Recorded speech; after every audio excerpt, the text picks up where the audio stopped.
Hey YouTube, it's cecelialane here. It's been, I think, a month or two since the last time I posted. Um, and just wanted to check in with everybody, say hey, let you know what's going on.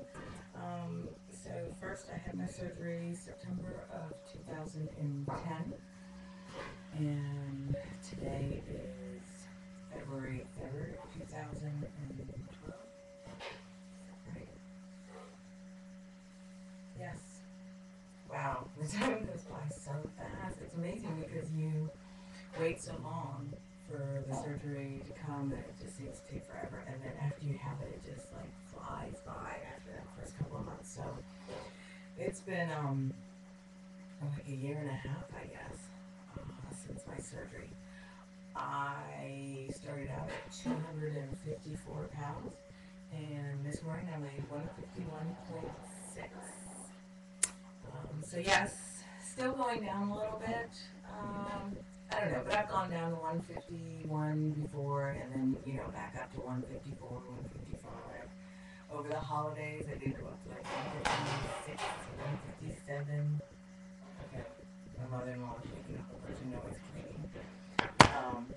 Hold on just a second. Let me close the door.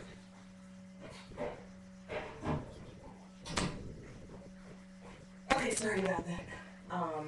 So did go up to 157, all that, from eating goodies. So you definitely can gain weight after surgery, even though you can't eat large quantities of food at one time. You can eat plenty of the wrong foods that add up to a lot of calories. So yeah, you can gain. Um, so just wanted to go over a couple of things. Portions. So where am I at now, portion wise? Like I said, I'm about a year and a half out, and I can almost eat a 6-inch sub from Subway, almost in one sitting. It still takes me about 30 to 45 minutes to do that, but I can almost eat that. And that's about the portion size. So I can usually eat like a can of Campbell's soup for lunch, something like that. I'm still taking all my vitamins, my vitamin D. I'm still drinking my Sobe water and Powerade, sugar-free, the Powerade Zero and the Gatorade, sugar-free, calorie-free. I don't drink the regulars. I don't drink anything with sugar, actually. Um, so I still drink those. They all have the B complexes. So that's where I get my B complex vitamins from.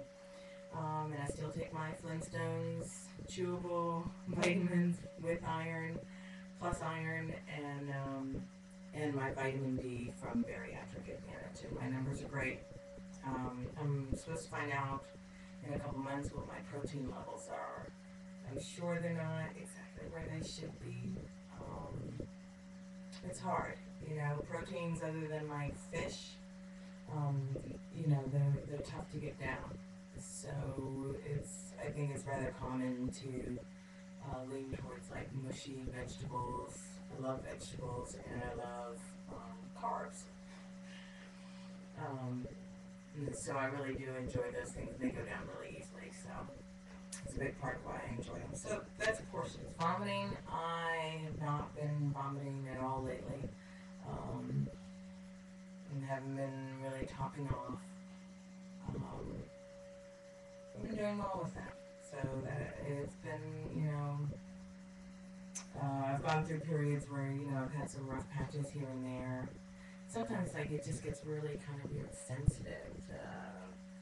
When they do the surgery, it seems like that opening between your stomach and your esophagus gets smaller. And as a result, it takes food a long time to, get down, and if the food is too big or things like that, then it can cause problems, and it's easy to top off and whatnot, but I've been doing much better with that. So I'm happy about that. Food sensitivity, still cannot eat ice cream, and that's since my gallbladder, since I got that out. Any like cream stuff, I really stay away from. I used to love chowders and things like that before my surgery. Bisques, bisque soups good thing I can't eat it. I mean, I still like the taste of it, but the cream and the milk and stuff, it just really. And so, like with my coffee cream, I always get fat-free now. I use fat-free coffee cream because I like my coffee creamy, but I don't like getting sick. So that's the only real food sensitivity that I still have, or food that I really still can't eat. Doesn't matter if it's yogurt, frozen yogurt, or ice cream or whatever, or even like regular yogurt. I just don't do well with dairy-based foods. Cream sauces with, noodles or pasta or stuff like that.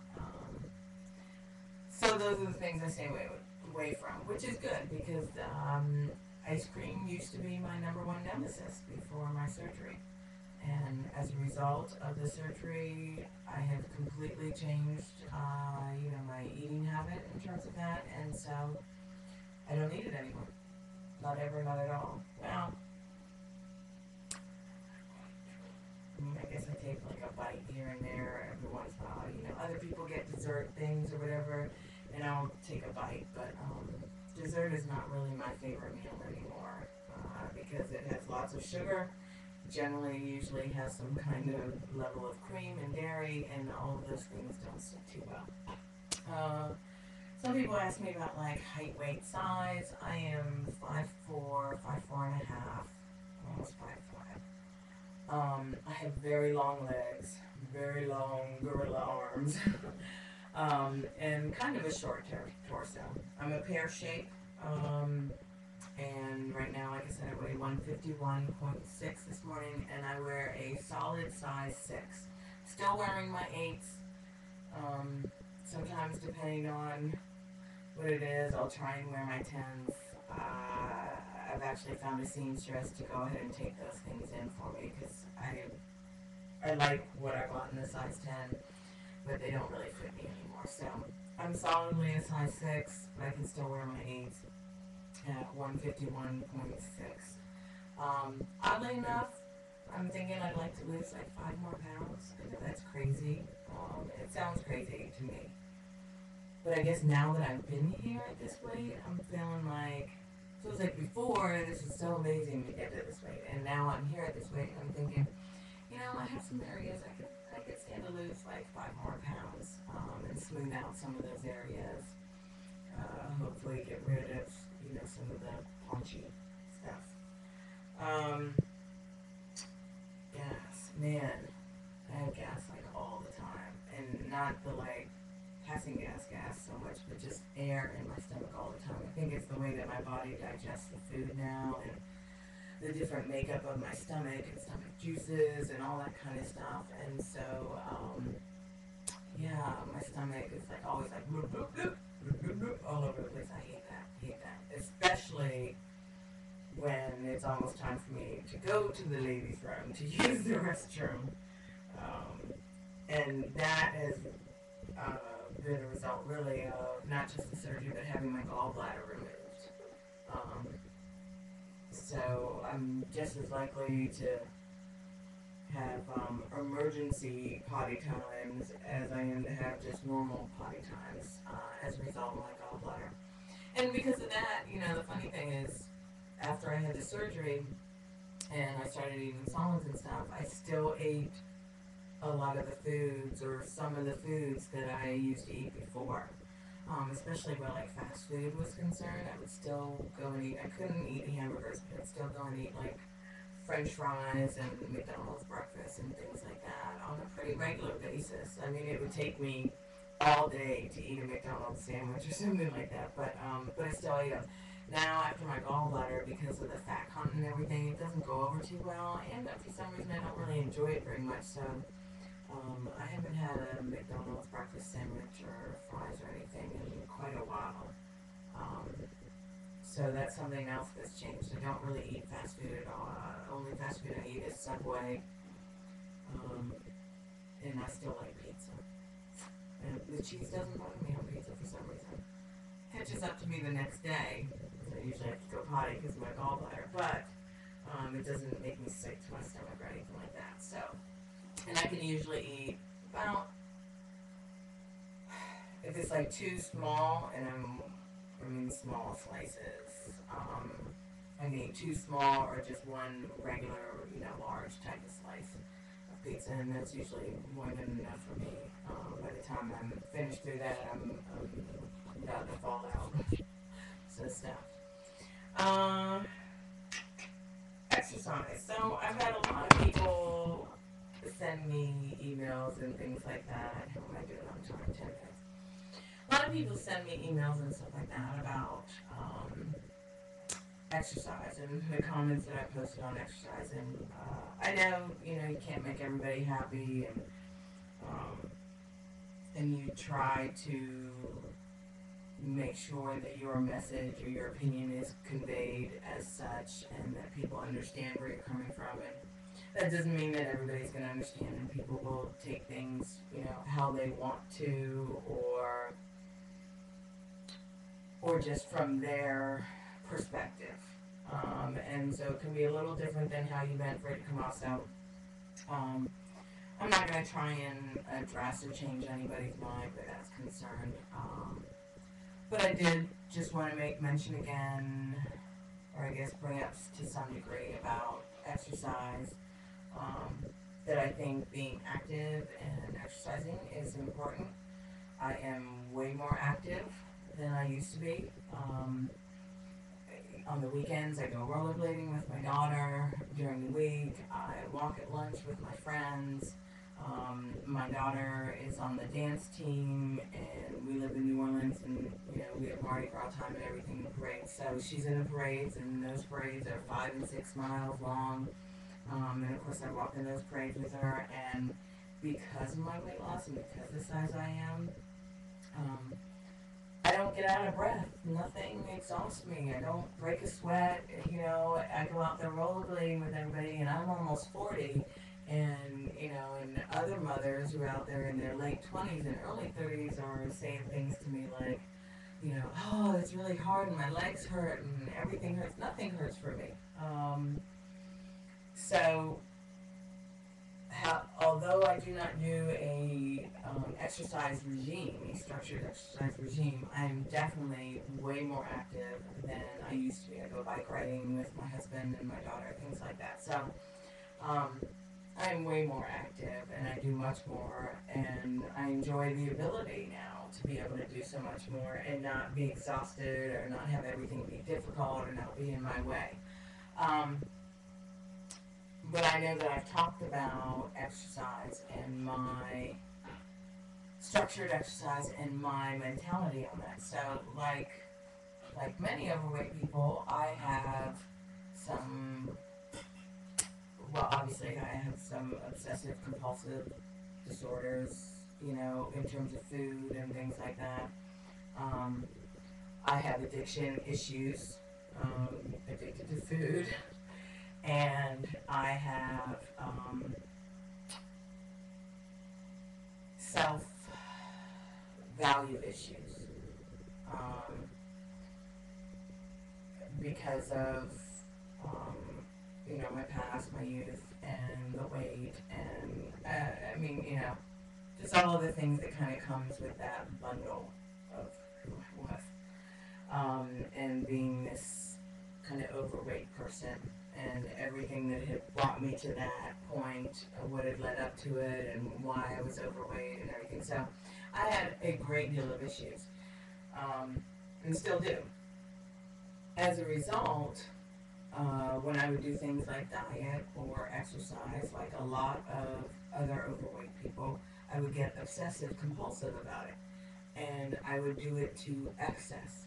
I would monitor every single calorie. I would track every single piece of food. I would get on the scale every day, sometimes 2-3 times a day.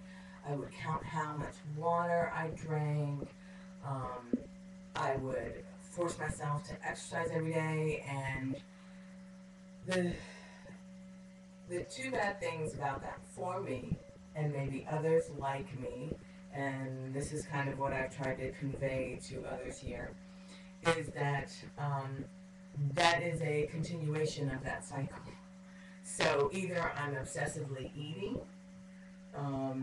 and, you know, craving and wanting to eat everything, or I'm obsessively starving myself, or I'm obsessively exercising, or obsessively exercising and starving myself, or obsessively eating and exercising. I mean, just any combination of all of the above.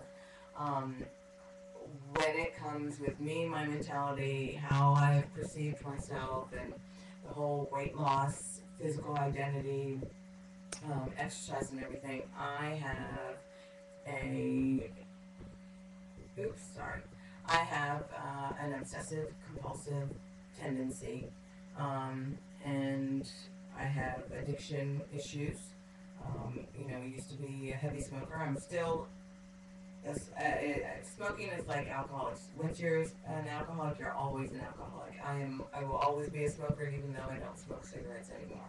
And I was heavily addicted to cigarettes. Heavily addicted to food, using food to make myself feel better, using food to punish myself, using exercise and diet to make myself feel better, using exercise and diet to punish myself. So, I don't know if anybody's understanding what I'm saying, but there's a cycle here. And the reason why I had the surgery was to break the cycle. One of the reasons that I haven't yet embarked on any type of structured exercise regime is because that was a huge part of my cycle of punishment, reward, and then of course self-recrimination whenever I didn't fulfill whatever it was that I laid out for myself. So if I set out an exercise program and I did it, and lost like 60 pounds and I only had 20 more to go, and then I stopped and like threw away all my hard work, well then that was a perfect time to tell myself what a total fucking loser I was, and how again I had just fucked everything up, and you know, and I was useless. I was no good. And see, there you go again. Uh, I'm exactly what I thought I was, you know. And that is something that I have made a concerted effort and was determined when I decided to do this surgery that I was going to not just do the surgery and be like, yay, and now I lose weight and I get to eat whatever I want or whatever, and now I eat normal portions, or, you know, oh, it's a savior. But me saying not just that, but I'm going to do what I need to do to break the cycle that I was trapped in for 36 years. And the obsessive compulsive exercise regime was part of that. Again, like I said, you know, am I more active now? Way more active. You know, do I make sure that I incorporate activity into my everyday stuff? Definitely. Is it way easier to be active and do all this stuff? Oh my gosh, yes, so much. Do I miss running and want to go back to running? Yes, I do. Do I feel like, am I afraid to start the structured regime because if I run for a while and then stop, am I gonna like behave myself again? Am I gonna say horrible things to myself in my mind to myself? I don't know. I don't know exactly how much of the cycle that I've broken yet. And I guess I'm scared. I'm scared of that. I'm scared of self-sabotage and continuing that cycle. And so instead of putting myself back into the same kind of environment or situations, I've kind of tried to change my environment, change my situation, change my expectations, and focus more on a well-rounded, healthy, mentally, physically lifestyle. And I'm hoping that, you know, I love running, and I'm hoping that one day, you know, I'll pick it back up again, and that it won't turn into some abusive relationship that I previously had with exercise. That it will be healthy, that I won't be on here crying about, I didn't work out today, and it's been a whole week, and now I've gained 6 pounds, and oh my God, I don't want to do that. I don't want to do that. I don't want that life anymore. I don't, and that is what I'm afraid of. I'm afraid of that one. I'm afraid of to get back on here and say, and I was doing so well exercising, and now I haven't for the last 3 weeks, and I've been eating like crazy, and I've gained 52 pounds, and I'm so embarrassed, and I don't want to do that. I don't want to do that. Right now, I have a really good thing, and I'm I've been moving into over time, progressing into a really great mental state, and um, I don't know. I just want to make sure I'm strong enough mentally to deal with, and that it is a healthy incorporation into my lifestyle, and that I don't turn it into some opportunity to obsess and criticize and sabotage and all of that kind of stuff. So I don't know if I made any sense here. And the video is very long, so I'm going to go ahead and cut it out now. Thank you for letting me just go on for a bit there. And I hope everybody's doing great. My life is great. Things are fantastic. Things are great at work. They're great at home. They're great with my husband. And it's just a really great time in my life. So, and the surgery is a big part of that. And the rest is me. The rest is me doing the work and doing what I need to do. So, thanks for listening, YouTube.